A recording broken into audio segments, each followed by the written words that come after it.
মদিনার সবচাইতে গরিব সাহাবী বেলাল রাদিয়াল্লাহু তাআলা আনহু লজ্জাস্থান ঢাকার জন্য শুধু একটা জামা ছিল, গায়ে দেওয়ার মতো কোনো জামা নাই।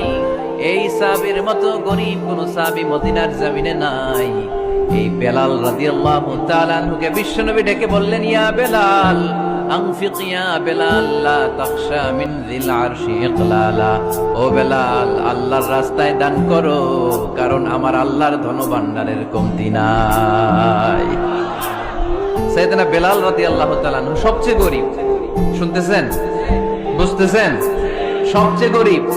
ডাউন পার্টটা ঢাকার মতো একটা গার্মেন্ট ছিল, একটা কাপড়, এটা পেঁচায় আসতো, নামাজ পড়তো।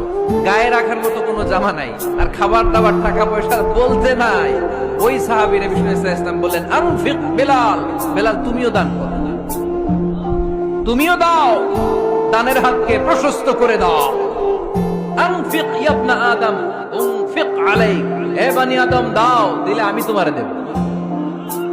যারা দান করে বেশি তাদেরকে দেয় কে? দিলেই আসবে, না দিলে আসে না। আপনি দেন, দেখবেন আসতে শুরু করছে। এটাই সিস্টেম। দিলে কমে না, না দিলে কমে। সুবহানাল্লাহ পড়েন।